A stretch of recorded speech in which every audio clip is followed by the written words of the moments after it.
Olá, pessoal. Meu nome é Rebeca Schuster e eu sou autora apresentadora. Os outros autores são Danilo Walter, Dayana Schuster, Igor Emanuel e Isabelle Estevam. A orientadora é Tatiana de Paula. O nosso trabalho foi sobre a hiperplasia prostática benigna. Bom, na sociedade atual, é notório que a saúde do homem ela é negligenciada e muitos só procuram quando descobrem um problema já avançado. E se os exames de rotina realmente fossem feitos, não chegaria a esse ponto. Isso se deve ao tabu que a sociedade tem quanto à saúde do homem. A hiperplasia prostática benigna é uma doença a qual acomete os homens em idades mais avançadas, como a partir dos 50 anos. É caracterizada devido ao aumento benigno da próstata, e a sua causa não é bem esclarecida e específica. É uma das doenças mais comuns na saúde do idoso.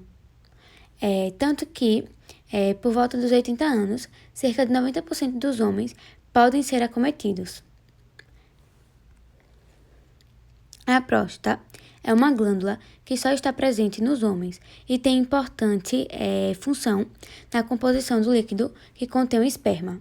Por essa glândula estar localizada perto da uretra, o seu aumento pode levar à compressão da uretra, o que pode acarretar em problemas do trato urinário inferior.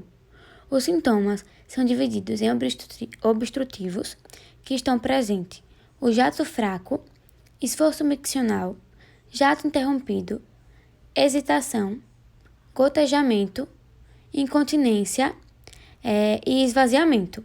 Já os sintomas irritativos incluem urgência miccional, polaciúria, dor suprapúbica e noctúria.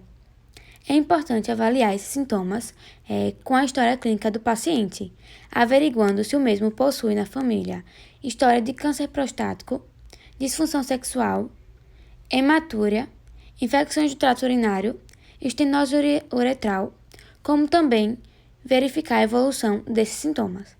Aqui nessas duas imagens eu trouxe a imagem da próstata para verificar, para a gente poder ver onde a próstata está localizada. E na segunda imagem está mostrando o aumento dessa próstata, que acontece um aumento na hiperplasia prostática benigna, que não é relacionado a um câncer, é um aumento benigno, né? Que é algo benigno, na verdade, não seria um tumor. Bom, as avaliações dos sintomas. Para a avaliação inicial dos sintomas, recomenda-se utilizar o IPSS, que é o Score Internacional de Sintomas Prostáticos, o qual contém 7 perguntas para o paciente responder, e cada pergunta vai de 0 a 5 pontos. E, de acordo com os pontos somados, pode qualificar se os sintomas são leves, moderados ou sintomas graves. Aí eu trouxe essa tabela, que é a IPSS, e aí tem as 7 perguntas. Bom, a primeira pergunta é se no último mês, quantas vezes o paciente teve a sensação de não esvaziar completamente a bexiga após terminar de urinar. Aí ele vai responder nenhuma vez, menos que uma vez em cada 5, menos que a metade das vezes, cerca de metade das vezes, mais que a metade das vezes e quase sempre. As 6 primeiras perguntas vão ser essas as respostas. A segunda pergunta é se no último mês, quantas vezes o paciente teve vontade de urinar novamente em menos de 2 horas após ter urinado. A terceira é se no último mês, quantas vezes ele observou que a urina parou e recomeçou várias vezes. A quarta pergunta é no último mês, quantas vezes ele observou que foi difícil conter a urina. A quinta pergunta é, no último mês, quantas vezes ele observou que o jato urinário estava fraco. A sexta pergunta é, se no último mês, quantas vezes ele teve que fazer força para começar a urinar. E a sétima pergunta é a única que a resposta é diferente. E a pergunta é assim, no último mês, quantas vezes, em média, você teve que se levantar à noite para urinar? Aí o paciente vai responder nenhuma, 1 vez, 2 vezes, 3 vezes, 4 vezes ou 5 vezes. E aí, de acordo com a pontuação, vai separar em sintomas leves, moderados ou graves. Se a pontuação for de 0 a 7, os sintomas são leves. Se for de 8 a 19, são moderados. E de 20 a 35 são sintomas graves. Bom, o diagnóstico. O diagnóstico, ele se dá pela história clínica e o exame de toque retal, que vai verificar o tamanho da próstata e sinais de neoplasia, como nódulos, endurecimento e assimetria. Entretanto, outros exames complementares podem ser utilizados para compor esse diagnóstico, como é o caso do exame qualitativo de urina, PSA total sérico, função renal e ecografia das vias urinárias. Quanto ao tratamento, ele pode se dar por meio do waiting, que consiste na observação e acompanhamento dos sintomas, geralmente dos casos leves, mas casos moderados ou graves, sem complicações, podem seguir esse tratamento.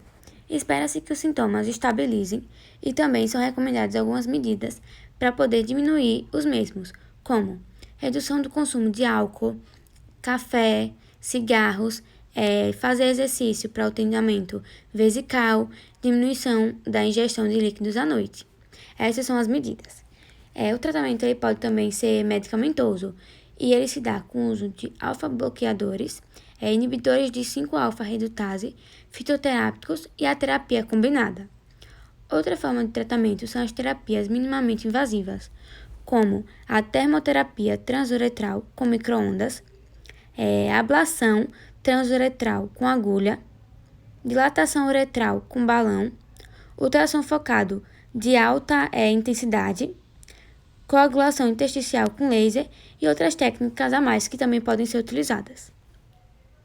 Além desses métodos de tratamento, pode ser feito através da cirurgia, a qual é utilizada para pacientes com sintomas graves ou complicações da hiperplasia prostática benigna. A escolha do acesso cirúrgico, se vai ser uma cirurgia aberta ou endoscópica, e a fonte de energia, se vai ser eletrocautério ou laser, são decisões mais técnicas e que o médico deve decidir junto com o paciente, porque é importante que o paciente esteja presente em toda essa parte para verificar qual tratamento seria melhor para ele, qual ele consegue seguir, então tem tudo isso. E por fim, é válido ressaltar que o exame de toque retal ele é um tabu para os homens, mas que tem uma grande importância para identificar os problemas prostáticos, como a hiperplasia prostática benigna, mas também para diagnosticar o câncer de próstata, o qual é, na maioria das vezes, uma doença silenciosa.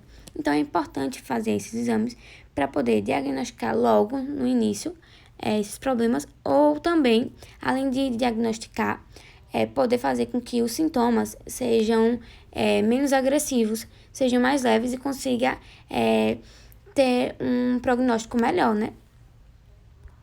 Bom, é isso. Muito obrigada a todos vocês e espero que vocês tenham gostado.